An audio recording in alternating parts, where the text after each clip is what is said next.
financial decision making is all about mapping out your life. And again, if you're paralyzed by financial decision making, you need to do something about it. Perhaps you don't even know that you're financially paralyzed and you're hearing it for the first time. You're learning for the first time that actually you are not moving forward.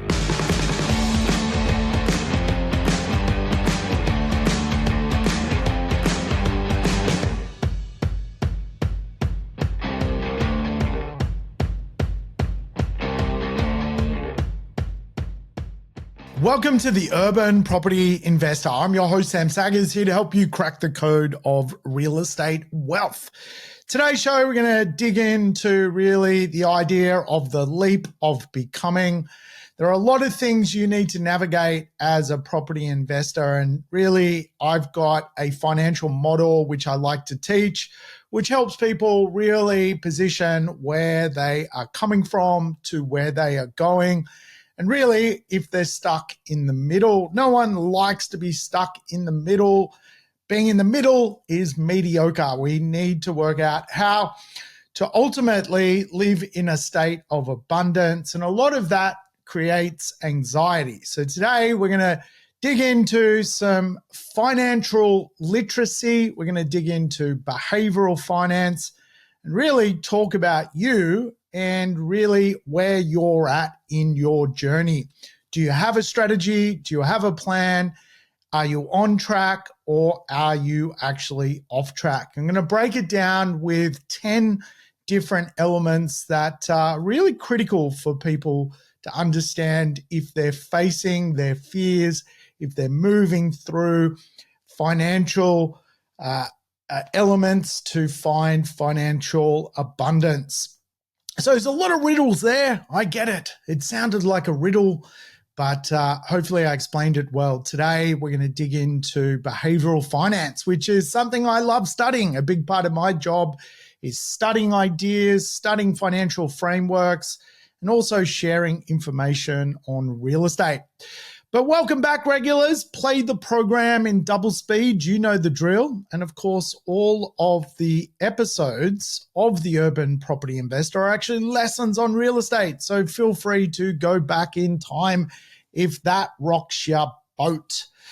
But hey, let's get into it. I've just got off the tennis court. I've injured my abductor. Yes, I'm hobbling around. I'm now a hobbler. Just had some vitamin B. Maybe that'll help the abductor. Yeah, it's all about the leap of becoming. So let's get into it. The idea of emotional fitness is really critical. And emotional fitness is measured by your quality of relationship with uncertainty. What makes us feel uncertain? And really, uncertainty, if people live in that state, they can live in a state of anxiety. And anxiety is really an interesting place because it really tells us a lot about ourselves. The idea that quite often anxiety comes from not dealing with something or not actually dealing with the future. And really, the idea of the dizziness of freedom often is explained that because we have so many choices in this world, it can be overwhelming. And because things become overwhelming, we end up not moving forward. We end up not creating our own future. And we live in a nervous, paralyzed, unsettled state because quite often actually, leaving a state of freedom is much harder to go somewhere than actually leave something behind. And really that concept, if you like, was explained by a psychologist and philosopher, a guy called Erich Fromm, who came up with a model, freedom from to freedom to. Yes, his name was Fromm, and he came up with a concept known as Fromm. Wow. Freedom from to freedom to. Freedom from is about really escaping your limitations, while freedom to is about using that freedom to actively shape your life through basically decisions. Freedom to is actually hard. It requires you to take personal responsibility. And that is why freedom to is actually probably the most difficult place to get to. Everyone knows giving up bad things is a worthwhile cause, but quite often we don't know where to go next. People know that giving up smoking will help them live longer. That is a fait accompli. But quite often we get stuck in living the dogma because we just don't know where to go, and we don't know how to get through the middle. And the middle is the toughest part, the knowing, doing gap. Knowing, doing gap is, basically you should give up smoking, but you do nothing about it. You live in a state where you can't move forward. And of course, in real estate, the knowing, doing gap is pretty common. People know they financially need to do something, but then don't do anything about it. I meet people all the time that effectively go to seminars, read books, listen to podcasts. They've been to every seminar in Australia on real estate investment. And then when you ask them, have they invested in real estate? They say no. They know about the concept, but they do nothing about it. If you want to make money out of property, if you want to be a real estate investor, you have to do something about that. You need to invest in real estate. So quite often the knowing doing gap is basically complicated because of people's fear and insecurity about where they're coming from to where they're going. And so freedom from to freedom to. And freedom to gives people more anxiety than freedom from. Freedom to is ultimately a great concept. We all get the principle that we would all love to retire on several $100,000 of passive income. But to get to several $100,000 of passive income, we're going to have to give up our freedom to get there. And that is the concept of freedom from to freedom to.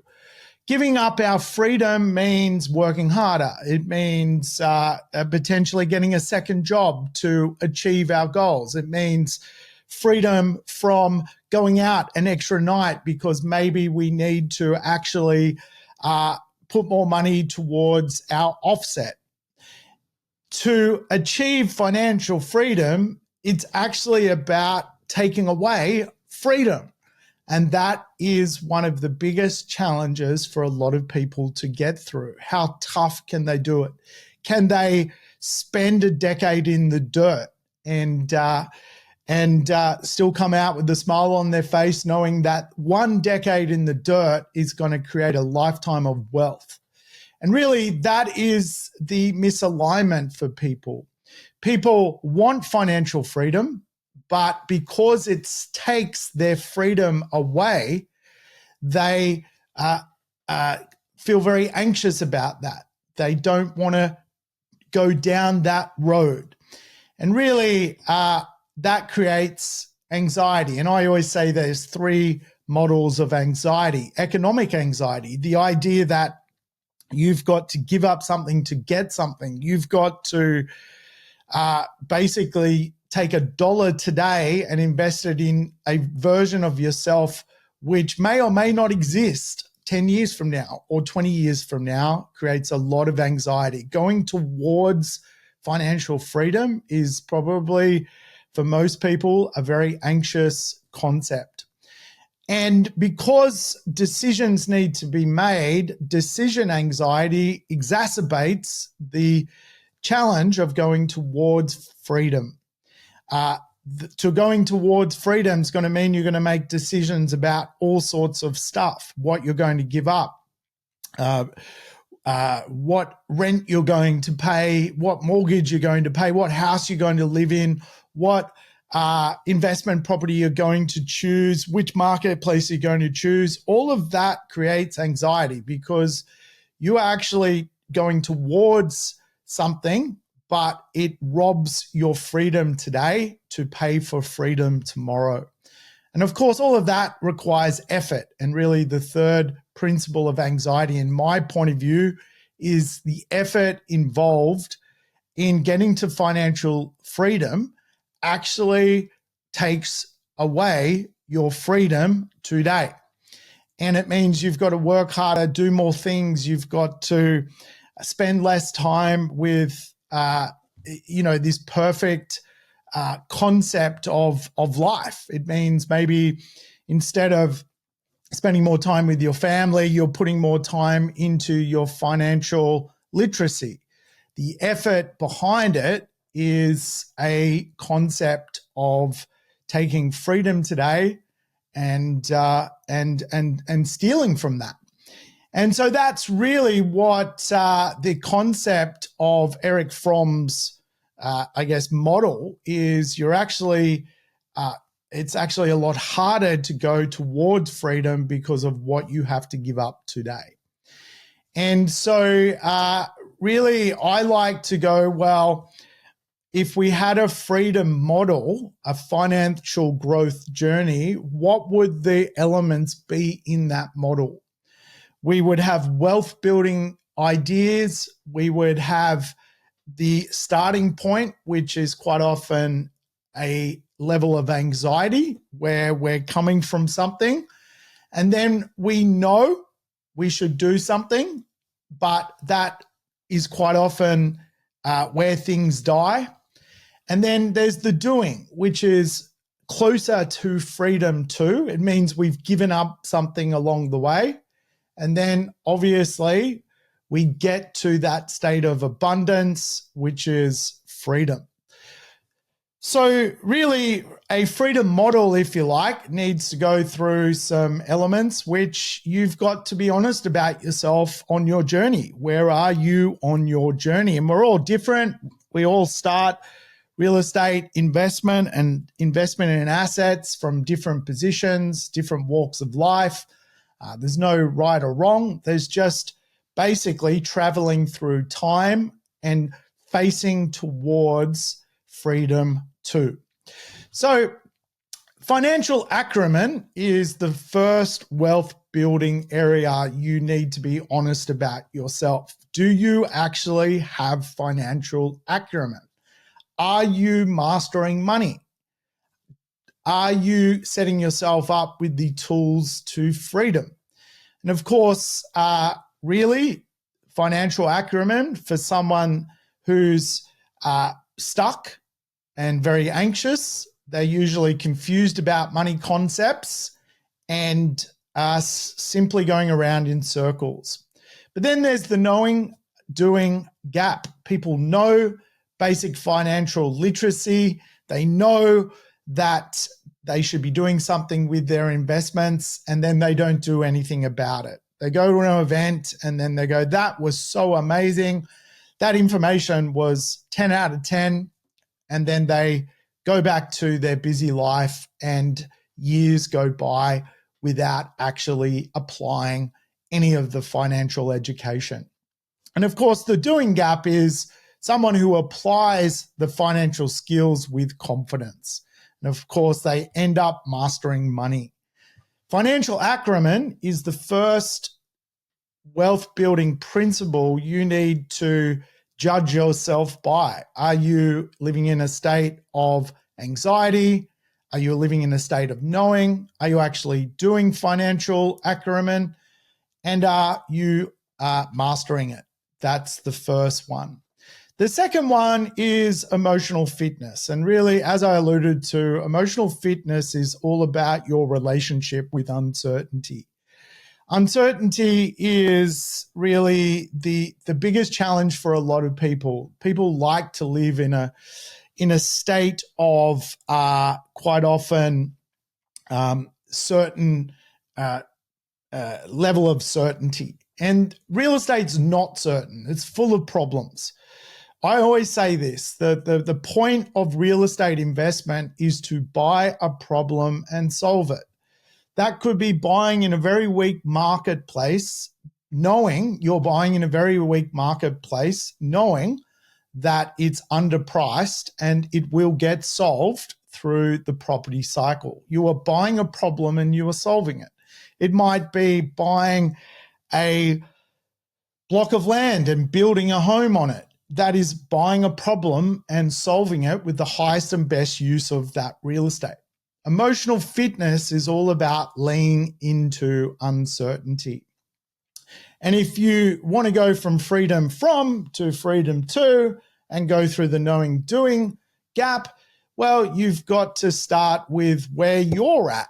Now, at the lowest point, emotional fitness is someone who's overwhelmed by unpredictable outcomes. You just break down thinking of what's going to happen next. What's Trump going to do? What's going to happen to the economy? And so you paralyze yourself. You basically get really dizzy from the concept of financial freedom, and you absolutely go nowhere. And of course, the knowing part of it is understanding uncertainty is natural, but again, just spinning your wheels. You know, you understand, but you're not doing anything with that. And of course, obviously, understanding that uncertainty is natural and leaning into uncertainty and doing something is all about moving forward. And that could be that you practice emotional regulation. You understand that things happen, shit happens, and that's the reality of investment. It could be your tenant doesn't pay rent. It could be, you've just got a $15,000 plumbing thing come out of the blue. That is taking the idea of emotional fitness and putting it into practice, because you've got assets you practice on. And of course, all of that emotional fitness helps people get to freedom, and the freedom state, abundance, is a calm and clear and confident person. They're not rattled. They hear all sorts of dramas and they just don't let the little things bother them. Don't sweat the little stuff when it comes to investment, or you'll have a very difficult journey along the way.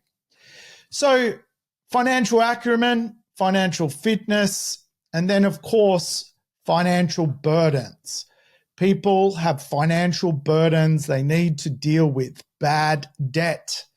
And of course, if you think about a starting point, and this could apply to you, it may not apply to you, but a starting point is, for a lot of people, they're crippled by financial pressures and they can't escape basically that financial crippling, and they do nothing about it. They just wake up every day and wallow in their challenges. And of course, then people become aware, the knowing part of awareness. They're aware of debt impact and repayments, and they're asking themselves, well, there must be more than this. Where do I go from here? And really, that is going from freedom from to freedom to, where eventually they're actively managing and reducing debt. They're understanding effectively how to eliminate bad debt using good debt. And of course, the abundance process is using leverage and credit with strategy, not with some sort of personal excitement about just, I don't know, getting a personal loan or a holiday loan or a car loan. That has no financial really acumen behind it. And of course, This is the model. We judge ourselves by this. And you go, well, are you financially acumen? Yes, I'm doing something, but I'm not mastering. That's fine. You know where you are on your journey. Are you emotionally fit, or are you a very emotional person that lives in a state of anxiety?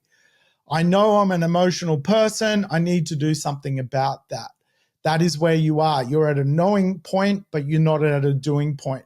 A doing point for an emotionally unfit person could be, for example, going to a Tony Robbins seminar and working on yourself, working on your psychology, working on your practice of what next. And so, again, a freedom model is about going, where are you on your journey? Now, for a lot of people, battle-hardened property investors, they may be basically in a level of abundance on all 10 wealth building areas.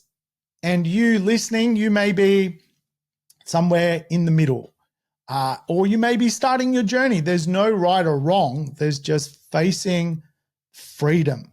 Facing freedom is hard. It creates anxiety, and it means people actually have to give up stuff to deal with it. They have to give up a weekend to go at a Tony Robbins event. That's basically taking from something else to give energy elsewhere. And that is the nature of investment. Wealth building areas are important. And the next one is financial decision making. Are you paralyzed by decision making? Are you learning how to decide to make financial decisions? That's knowing. Are you making timely informed decisions and doing?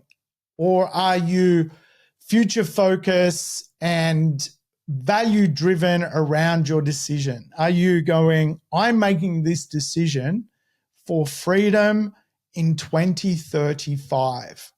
That is full of financial fitness, full of financial acumen, that is sensible? Or are you just reacting when it comes to what is going on? Really, financial decision making is all about mapping out your life. And again, if you're paralyzed by financial decision making, you need to do something about it. Perhaps you don't even know that you're financially paralyzed, and you're hearing it for the first time. You're learning for the first time that actually you are not moving forward. And you may think in your head that you'll get to it, but unless you go from knowing to doing, it's basically a moot point. You're lying to yourself. And of course, when it comes to financial effort, which is the next really wealth building area, financial effort is you're exhausted and you have no results. And you basically are living in a place of anxiety, and you're exhausted by basically where you're at in your life. You feel pretty miserable. You hate your job. You get up every day, and every day is just exhausting. You absolutely struggle with just looking at the clock at work, and you don't have meaning. You're literally living in a place where financial effort to even do what you do just exhausts the hell out of you. And that is a very anxious state. But of course, then you start to know, hang on a minute, there must be a better way. There's got to be a better future. And eventually you go, let's do something about that better future. And you start to align your actions with financial change, financial goals. And of course, when you get to freedom too, your efforts align with your wealth. That's really how it works. Your effort has aligned with your wealth, and all of a sudden everything goes from feeling exhausting, freedom from, to almost effortless freedom to. And for me, pretty well, my entire portfolio is effortless. It pays for itself. The rent pays the mortgage. there is really a level of abundance where it's now automated wealth and it's effortless. And really, that is the point. But of course, I had to go through becoming knowing, becoming aware, and of course, doing, aligning my effort to a result. And that result was a 15-year minimum journey for people. And that is the biggest challenge for people, is to not tinker and get through that period. Now, of course, in a freedom model, economic income streams are obviously a real thing. And of course, for a lot of people in an anxious place, they are stuck effectively in a single, even multiple, but very unstable income situation. They have no assets, they have no extra income revenue streams, and ultimately they are exhausted with what they do for a living, and their income streams are ultimately very unstable. They take a few shifts, they work part-time, they're in certainly a place where they need to do something about changing that paradigm. And of course, that's the knowing part, that you recognize the need for multiple streams of income. And of course, the creating part is creating and growing income streams. That could be creating an income bucket. An income bucket could have your wage, your superannuation, your share portfolio, your Bitcoin portfolio, your property portfolio, is really creating that effectively income stream. It may absolutely make you nothing in the doing phase, but then in the abundant phase, it's all about automating, it's diverse, and it's resilient, and it pays income. That is a financial journey for people. And of course, the next wealth building area is a financial team.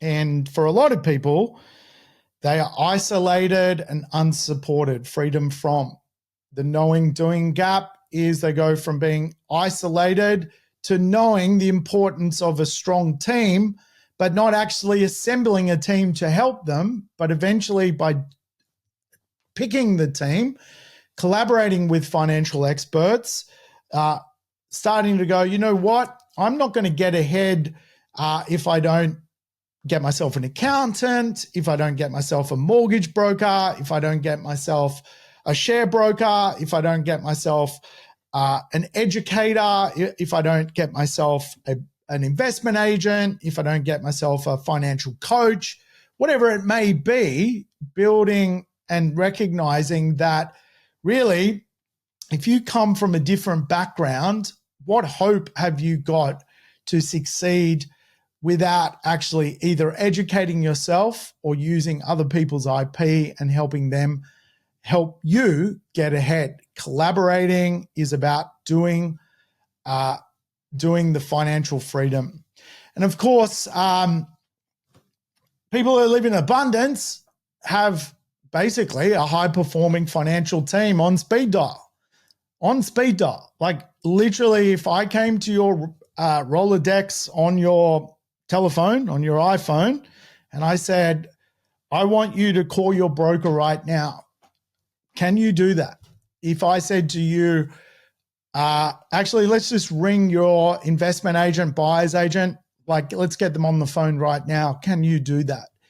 If I said, put your financial planner on the phone, are you capable of doing that? Your accountant, your financial coach. Like, if you're not taking it seriously, you're going to end up in a place where you're stuck in the middle. And the worst place to be, in my opinion, in Australian society is stuck in the middle, because that is that's the true rat race. People are quite often at the bottom that just go, stuff wealth building. I don't want to know any of this. I'm going to go live in a van and just smoke bongs and float about and enjoy my time on this planet. You know, in some respects, they are choosing a pathway which is full of freedom, because they're actually just going the polar opposite. I'll just live a minimalist lifestyle. I'll have nothing, and I'll find meaning in other ways. The worst place to be is in the middle, where you're effectively just stuck on the rat race. You can't escape work. You're half pregnant the whole time, and ultimately, that in itself is probably the toughest part. And a lot of people get stuck there because they don't have a financial team. And of course, the next wealth building idea or area is your goals and your time horizon. We're all different ages. We're all different sexes. We're all different, making different money. We're all carrying different stories throughout our life. And of course, freedom from is people stuck in an unclear future that they just have no concept. They get up every day and they just are completely directionless about their life. They hope they're basically going to get paid at the end of a week, and that's how they live their life. They live in a very anxious place. And of course, then people start to know that they start to go, well, I need financial goals. Then people build a time-based wealth strategy that is doing it. I'm going to do it. I'm going to build a time-based wealth strategy. If I asked you, what is your time-based wealth strategy? Can you tell me? Can you tell me what your end game is, where you want to end up? Most people can't. Most people can't because they are knowing but not doing.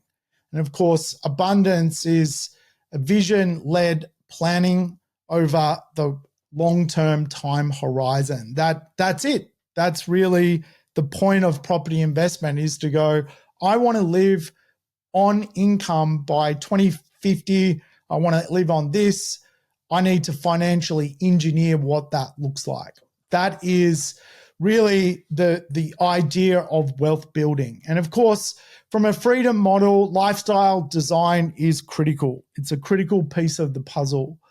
And of course, in an anxiety-fueled space of basically freedom from, people's lifestyle, they're living in default, not by design. They're living basically just day to day. And of course, as you go, well, I'm going to face my fears. I'm going to face freedom too, because that'll make me even more anxious, actually knowing I've got all these life choices, but I've got to do something about it.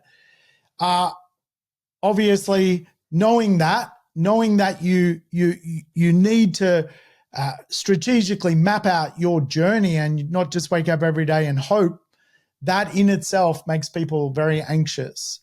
And of course, that's where people retreat and start to basically switch off and become paralyzed. But of course, designing a life and doing that, designing a life choice of purpose, setting that out, designing what you want, where you want to live, what your retirement looks like, where you want to be sitting the first day of your retirement, what drinks in your hand the first day of your retirement, where are you? What are you doing? That is coming up with a conscious level of design, which is abundance. That is freedom too. And again, you might have a lot of things set, but you actually haven't stopped to design your life. You've just bought some investment properties. They're going well for you, but you haven't actually assessed it from a freedom model. You haven't actually designed your life. And of course, the final wealth building area is assets, financial assets. And of course, freedom from is no assets, no foundation. The knowing doing gap is you know you need to get some assets, but you don't do anything about it. The doing gap is building an asset base.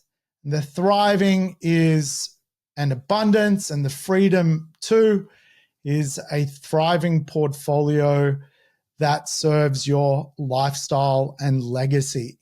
That's how it works. And you've got to work on each of those 10 points to get to the finish line. And you've got to face the truth. You've got to face the leap of becoming. All right, folks, that's it from me. Hope that was useful. Let's talk again soon as we talk more about real estate. Thanks for tuning in to the Urban Property Investor. If you enjoyed the episode, make sure to subscribe on your favorite podcast platform or YouTube so you never miss an episode. I'd love for you to rate the show and share it with your family and friends. Let's spread the word about property investing. Stay connected between episodes on Facebook, Instagram, and LinkedIn. And check out the rest of our podcast network at positivementor.com.au. And if you're serious about growing your property portfolio, don't miss our complimentary Property Investor Nights. Register now via the link in the show notes. See you next time.